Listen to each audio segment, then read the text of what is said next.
Welcome to the Neuro Health broadcast. This is your host, Dr. Joe, and today we have a special episode with Kaiya Coursey from BegonePOTS as she discusses her personal journey and struggles with having POTS, what's helped, suggestions she has for those who are also struggling with POTS, and then just some words of wisdom as well.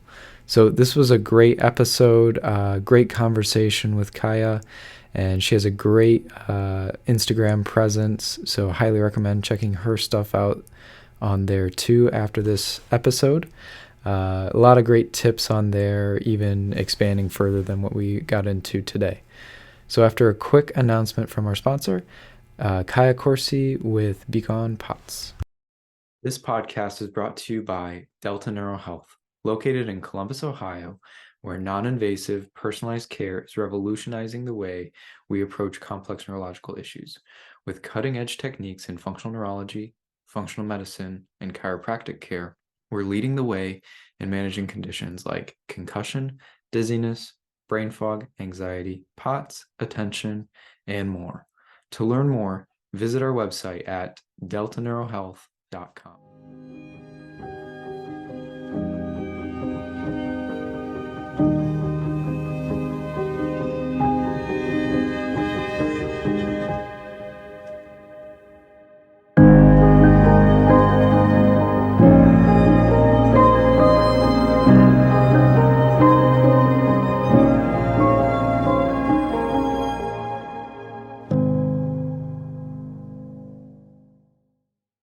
Hey everyone, welcome back to the show. I'm your host, Dr. Kappas, and we are joined by our guest today, Kaiya. Thank you for joining us today.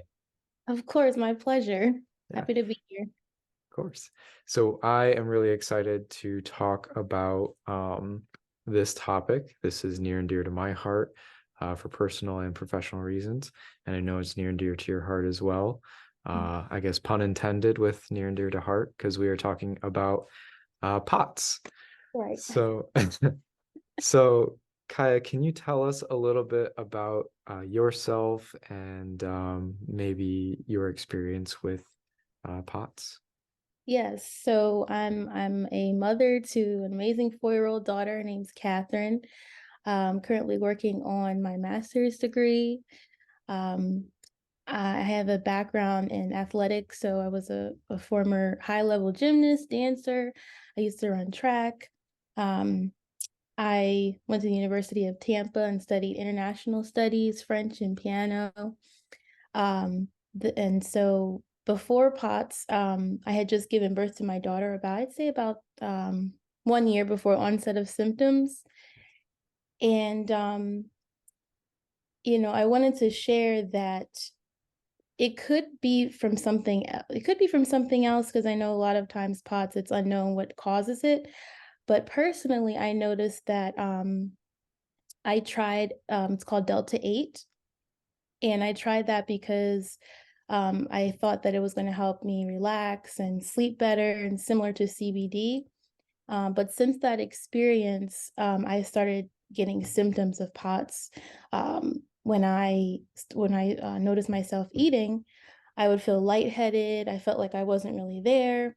I started getting heart rate spikes. So I'm not sure if it's from that specifically. It could have been like contaminated. I don't know.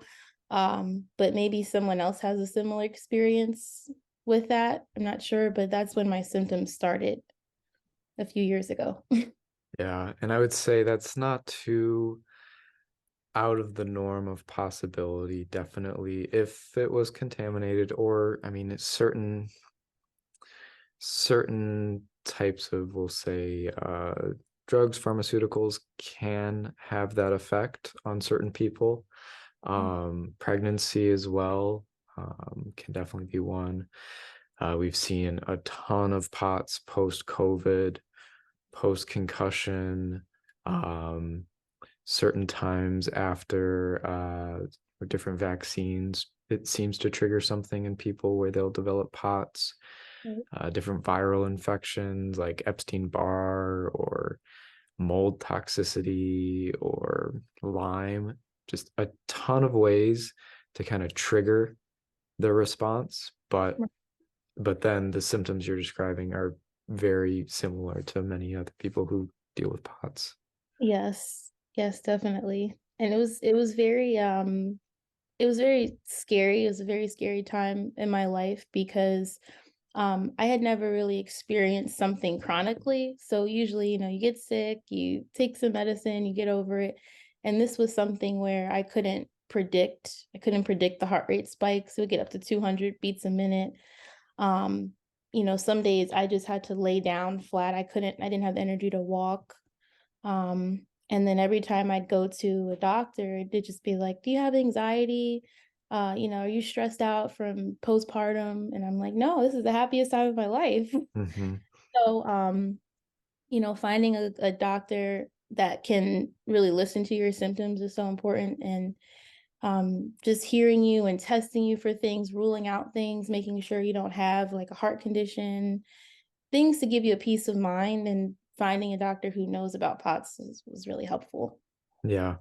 Well, that's a great segue. Can you tell our listeners, maybe first and foremost, the different symptoms that maybe you are experiencing with POTS, maybe other symptoms that you've of other patients that you've spoken with that are also experiencing POTS, so that those listening can have an idea of, oh, maybe that is something I'm dealing with, because the symptoms are pretty broad, right? Yes, very broad. That's what makes it so difficult to diagnose as well. My first symptom was when I was eating, that I started feeling lightheaded. It felt like I wasn't actually there. Mhm. And after doing further research and learning more about POTS, it's because the blood flow when you're digesting, all goes to your stomach, and for us, it's dysregulated. So normally it goes to your head and all these things as well. But when we're eating high, heavy carb meals, a lot of food, um, it can take away the blood flow to our head, which makes you feel lightheaded or Mhm. such. So that was the first symptom. The second one were the heart rate spikes. So when I stood up, POTS like postural, orthostatic, whenever I would stand up, it would happen. Or sometimes I was walking around, it would happen. Sometimes it even happened when I was laying down. Mhm. The cardiologist first diagnosed me with IST, inappropriate sinus tachycardia, Mhm. because my heart rate would just be all over the place, but I didn't have any heart defects. Mhm. So that was a symptom. Feeling lightheaded all the time. That's a big symptom. Mhm. Um, those were my three main symptoms. Feeling like you're about to pass out was a big one too. Mhm. And a lot of people, some people do pass out, but not everyone. Sitting up straight like we are right now, I could not sit up straight because I Mhm. would feel terrible. I had to lay down flat. Driving, I couldn't drive. Trying to think. It's a bunch of odd symptoms where you don't usually get those types of things. Mhm. And yeah, that's what I usually hear from people. Dizzy, lightheadedness, heart palpitations. Mhm. Sometimes I'd get ear ringing. My pupils would dilate. It's just Mhm. a bunch of different things. Yeah. And I think another common one that I hear is also air hunger, or Mhm. like consciously needing to breathe, whereas Yeah, it's not subconscious anymore. Just like you have to think about it. I don't know if that's something you experienced. yes, it is. Or with like talking or singing, I'm like, okay, Hmm. breathe. Yeah, that's definitely something. Right. And then when you look at, what is POTS at the end of the day, it falls under this umbrella term of dysautonomia, Mhm. which is essentially the dysregulation of our autonomic or automatic nervous system. And if Mhm. the automatic nervous system isn't doing its job, like all of these vital functions of our brain and body are not going to do what they're supposed to do. So, like you said, digestion was off, Yes. breathing, heart rate, blood pressure, your pupils, all these things that we don't necessarily think about, Yeah, they're all going kind of haywire, right? Because of, whatever that trigger may be. So, yeah. definitely. The low blood pressure was a big one as well. So I Mhm. have to recall because it's so many things, like you said, and sometimes, we start adapting.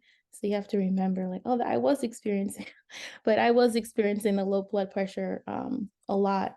Hmm. Oh, Yeah, yeah. exactly. And that's a very common, which is a big part of why people usually get the dizziness and the lightheadedness and fainting, for sure. And you were mentioning also kind of how the diagnostic process went for you. How were you actually diagnosed with POTS and what did they do from there? So I actually saw a cardiologist initially. Hmm. And at the time when I saw him, I didn't even know about POTS myself. So I thought it was a heart problem because of my heart rate spikes. So they Hmm. gave me a 24-hour monitor and it didn't catch any heart rate spikes, of course. Hmm. He prescribed me a beta blocker. Hmm. And after reading about it, I didn't feel comfortable taking it because they hadn't seen the spikes. Hmm. So I found a electrophysiologist. So they specialize in more of like the electrical parts of the heart. And at that time, my sister knew someone who had POTS Hmm. because she said, "Wow, that sounds like my friend." So I looked it up. I mentioned it to the electrophysiologist, and he said that could be a possibility, especially with COVID. You never know, it could be you Hmm. could have COVID. So he gave me a long-term 7-day monitor, and it was on my chest. And every time I felt a symptom or my heart rate would spike, I would type it in the app. Hmm. So he could see my heart, the heart monitor, and he could see my symptoms real, when I logged it. Hmm. So from that, he said, I think you have POTS. Hmm. And so he was the one who said, I'm not a specialist in it, but he said, I didn't even know about POTS before COVID. And Hmm. Hmm. I had to do my own research. So that's why I know about it now. So he said, increase your salt, try and exercise, Hmm. and get hydrated.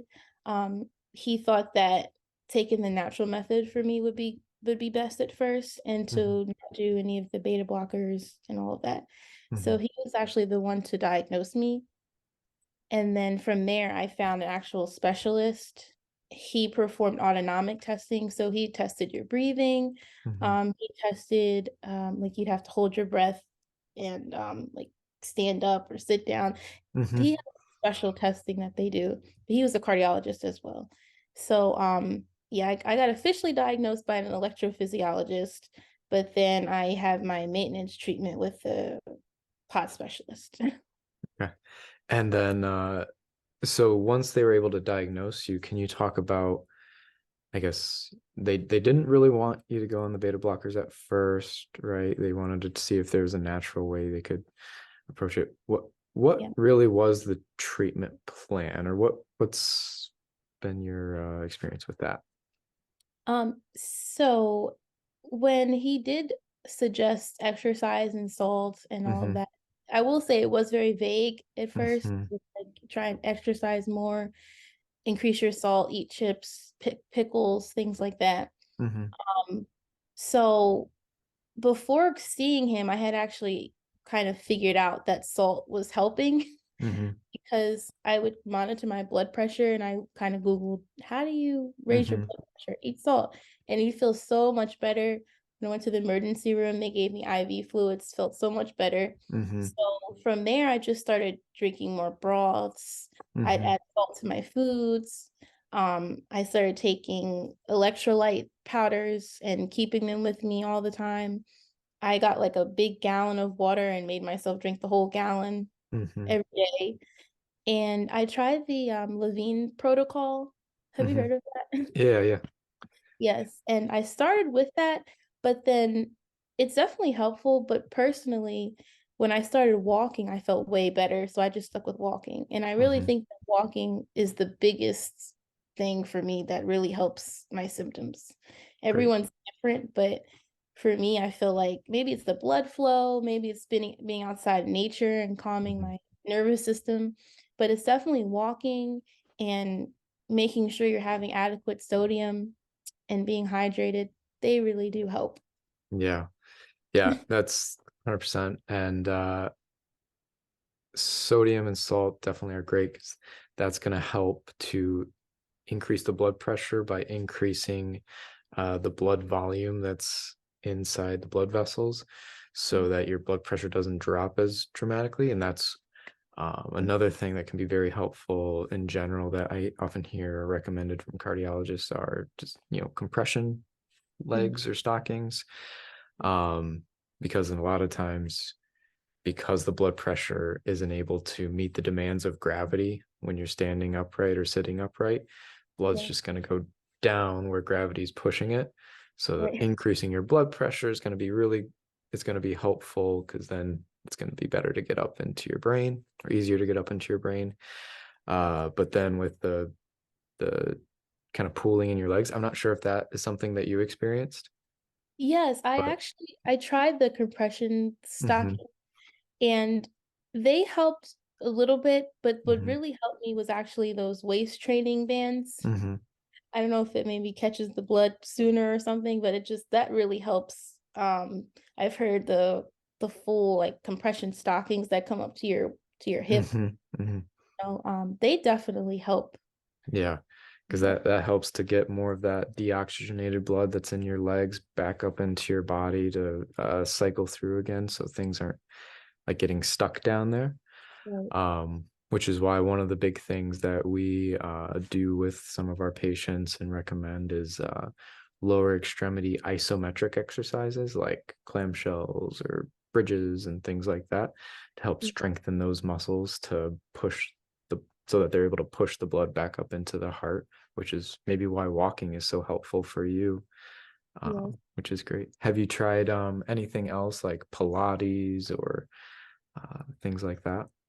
I actually have done like leg strengthening, which Hmm definitely helps too. hmm Um, but do like seated legs, like seated leg press. hmm Because when I do regular squats, it still messes with me a little bit. So hmm I do seated leg squats, trying to do core exercises. But I've heard Pilates has helped some people as well, like really strengthening your core and your legs, like you said, hmm preventing the blood from going down, keeping it up. Yeah, exactly. And I think one of the great things about Pilates is that it's typically performed supine or on your back so Oh, that you don't have to stand upright against gravity. You're able to do more exercise uh, laying down. So you don't have to fight gravity as much. So that can be very, very helpful for a lot of patients dealing with POTS. yes, definitely. Um, and I think the stockings and the walking and the salt are excellent. What I've found is those are typically just band-aids to kind of fix the problem in the moment, but that's not really solving the problem long term. Like there's still, even though you're able to increase your blood pressure, even though you're able to, in the moment get the blood out of your legs and back up into your body, there's still that underlying issue of the dysautonomia or the POTS triggered by whatever it was that triggered it. So, what we found in our practice is that actually uh, doing an assessment of the brain of the autonomic nervous system and then creating a treatment plan to actually go in and fix those parts of the autonomic nervous system, those connections of the brain, actually does a great job of allowing the brain and the body to communicate better. And whereas you don't then need the salt anymore or the compression stockings as much. So that's been something that we've seen a lot of, especially since COVID. Yes, that's amazing. Wow, it makes Um, sense. It makes a lot of sense to do that. yeah. And I would say I mean, I don't know what you've seen with your advocacy, but like I think you mentioned it earlier, but since COVID, it seems like POTS has just blown up or skyrocketed in numbers. And I'm even seeing, I think, the National Geographic did a post on it or an article on it, and I never thought that I would see POTS enter kind of the mainstream consciousness. So, Right. Yeah. mhm, It was definitely a lot of people that I talk to online have it post COVID, or they'll have long mhm, COVID. The symptoms overlap. mhm, Um, but definitely, and surprisingly, a lot of women, it's like a lot of young women, a lot of mhm, times they were athletes, they're like really mhm, into sports. And you think, I'm eating right, I'm doing the right thing, I'm exercising, and then some people mhm. still will get POTS. Yeah. So it was really eye-opening, because usually you think these types of symptoms are for people who are older, or they don't take care of themselves, or Mhm, but that's definitely, it's like the opposite with POTS. mhm, Um, but yeah, definitely, like you said, it's definitely a band-aid. It mhm. helps for the time being, but um, I think the work that you're doing is really amazing too, because you really want to get to the root of it and not just manage the symptoms all the time.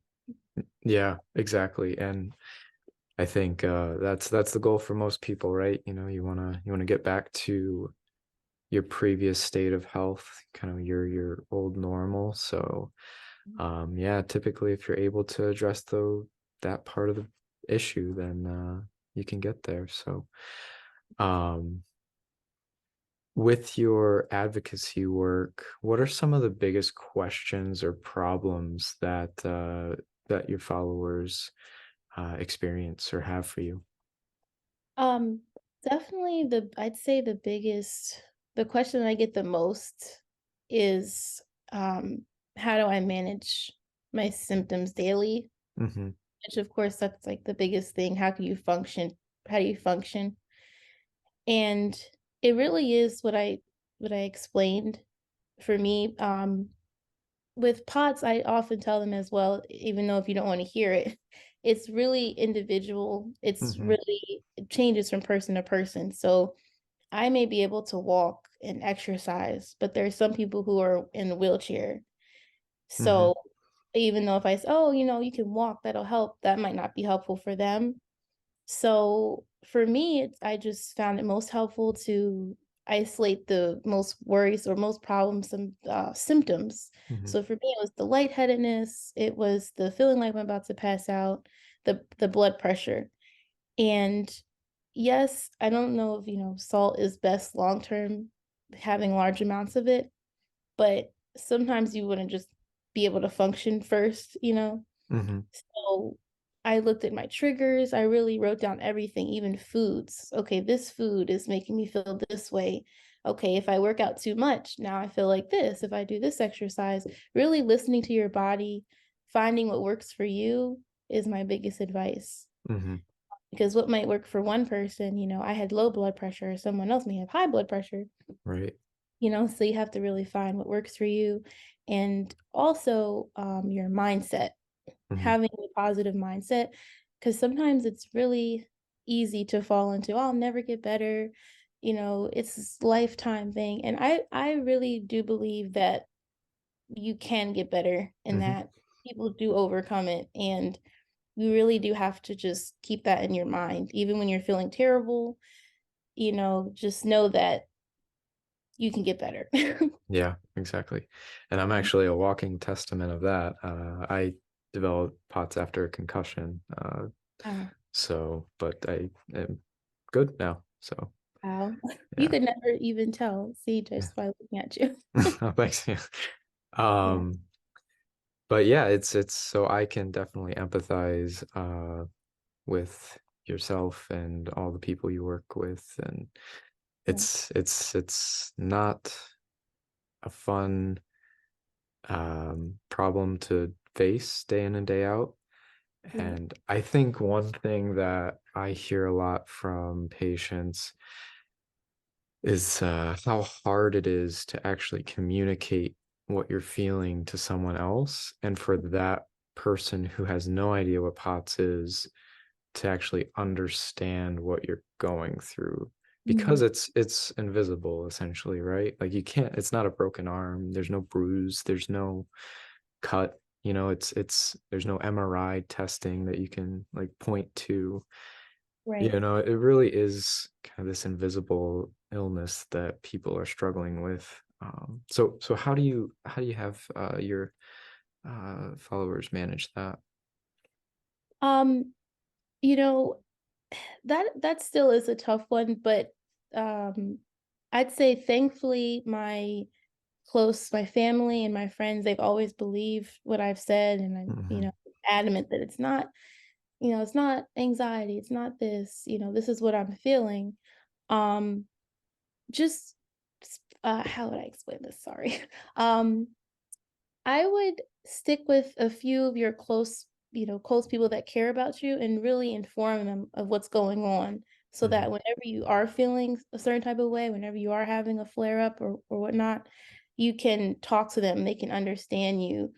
And, I've thought many times, oh my gosh, they're probably tired of hearing about this. Oh, another Hmm. symptom, all this. But once you explain to them that, dysautonomia, it's so many different symptoms. So one day I might feel lightheaded, one day I might have a headache, one day, Hmm. and having people around you that really understand you, that can help. Because there's always going to be people that don't believe you or they're not going Hmm. to, and you just can't worry about those people and can't, you know, listen to those people. For Just, sure. yeah. And I think that's why resources like yours are so important because people who are struggling to communicate with their family members or their friends, they have a community they can go to that supports them, that shows them, like, hey, you're not the only one dealing with this. Look, there's literally tens of thousands of other people who are like following this account or that account or commenting about this. And it's like, yeah, I'm Yeah, not the only one. exactly. Um, and then that also gives people maybe talking points or Mhm. information that they can then pass along to their family members to Yeah. make it more concrete, which I think is awesome. Yes, it really is. And it really is a community. There's some times where there's a couple days I don't log on because for me it's Instagram. Hmm. And I really miss talking to people. I really miss hearing about people's stories and talking to people. And it really is like a community Hmm. because they understand exactly what you're going through. You can ask people advice. And when I was first struggling with the symptoms initially, I was on the online all the time looking up how did you cure your POTS or how, is this a symptom of POTS and all these things. And all those things were so helpful because it really validates your experience and it really makes you feel like, okay, this is a real thing. I'm not, it's not in my head. Hmm. So it's really helpful just to know that you're not alone. Right, exactly. And that goes so far. Mm. Um, I know there are certain scenarios in life that might be especially troublesome for someone with POTS, maybe Mhm. like an airport or an airplane. Mm. Could you maybe give our listeners some action steps? Especially we're recording this right before Thanksgiving, so everybody's traveling. Sorry, this is not coming out until after Thanksgiving, um, but can you give people maybe some tips and tricks or maybe some hacks on how they can travel, what they can do to prepare to travel, make that a good experience? Yes, for sure. So, um, the number one thing for me is to prepare as much as possible so that you're not stressing whatsoever. If you have to pack, don't wait the day before, pack well in advance so you know that you have everything. If you can bring someone with you, that's great. Just to have with you. Um, I would prepare everything in advance. I'd make sure you're very well hydrated for sure. Make sure that you're well rested, you ate well. Basically, you really want to make sure you're on top of everything before you travel because you're already probably going to be stressed out about traveling. You don't want to add to that. Hmm. So do everything in advance. If you need help, if you need assistance, don't be afraid to ask. Um, if you have to spend a little extra money for a special seat, do it. You want to make yourself feel as comfortable as possible. And there's people who travel all the time. It might not be comfortable, But I remember hearing one time someone said, your heart rate might go up a little bit, or you might feel lightheaded or whatnot, but you're not gonna die. It's gonna feel uncomfortable. It could feel Hmm. uncomfortable, but just know you'll get through it. Yeah. Yeah. Right. Yeah. And those flights can be so tough for people, and Yes. pressure changes and the sitting for hours sometimes, depending how far you're going. And yeah. Yes, So yeah, I definitely. think the compression socks in those situations can really go a long way too, I've found. Yes. Yeah. So, Kaiya, I know one thing that we had mentioned, or you had mentioned earlier, is that a lot of people with POTS or dysautonomia experience brain fog. And I think because all these symptoms are so broad, right? It's hard to put two and two together. And why does brain fog or chronic fatigue even relate to dysautonomia, right? When normally I thought it was more of a heart issue, people tend to think, right? Mhm. So can you talk a little bit about your experience with brain fog and maybe what's going on there? Yes. So brain fog is definitely one of those things that's very difficult to explain to people who haven't experienced it themselves. Hmm. For me, it feels like if you're talking to someone, you might forget mid-sentence what you're saying, or if you're trying to read something or even watch something, it's kind of hard to follow it, and you're just very forgetful and things like that. Hmm. And things that have helped me, again, like the walking, that has helped me, the compression, trying to keep the blood flow getting to my brain, Hmm. and um, what else? Exercising my brain. So forcing myself to read, read things I like, and doing little like crossword puzzles. I find that really keeping your brain active helps a lot as well, because it's like a muscle, so you want to use it. For sure, for Yeah. sure. And the way I kind of talk to my patients about this and the phenomena that's going on with brain fog and POTS is if we kind of think about our uh, brains like they're a car, right? And if our brains aren't getting the fuel they need to Mm, run, they're just going to kind of sit there. So you could have the fastest car in the world, but if it's not yeah. getting enough fuel, or I guess nowadays like electricity, right? Right. So if it's not getting the right fuel, then it's just going to sit there in the garage. Mhm. There's probably nothing wrong with the car, nothing wrong with your brain necessarily. It's just Mhm. needs the fuel. Mhm. And with POTS, what happens is if you're laying on your back, blood, your heart is equal to your feet, that's equal to your brain. Yes. So gravity is not really a factor. Your heart is able to pump blood equally and evenly throughout your body. You're Yes. probably going to be a little less brain foggy when you're laying on your back. I'm not sure if that's something you've noticed, Yeah. but then as soon, 100%. But as soon as you go from lying to seated to standing, now all of a sudden your brain is above your heart, which is above your feet, and gravity is pushing down. So your heart rate has to or your heart has to Mhm. pump blood upward against gravity into your brain. But if you've got issues like orthostatic hypotension, where your blood pressure is unable to meet the demands of gravity, gravity is going to kind of override that blood trajectory into the brain, which is why it Yes. gets pooled in your feet. Doesn't Mhm. really go to your brain. And what does the brain do? It's very smart. It's going to put you on your back, right? Yeah. It's going to make you dizzy and need to lay down. So now all of a sudden you're laying on your back again, and blood flow is able to easily resume flow to the brain and body. So, and just imagine we're sitting all day, or maybe we're standing for long periods of time, and you have POTS, and now you're asking your body and your brain to do something that is just not capable of doing for that period of time. And I'm not sure if this is something you've experienced, but I tend to see the longer someone does it, the more fatigued they get, the more brain foggy they get, because those resources just aren't available to them. There's not enough fuel to sustain them for a long enough period of time. Yes, 100%. It's almost like when you lay down, for me at least, when I lay down, it's like a huge relief. Like all Hmm. the symptoms really just go away. Hmm. And even when you're sitting up, it's better, it's way better now. But when I'm sitting up straight, even then the blood is still going down to your feet.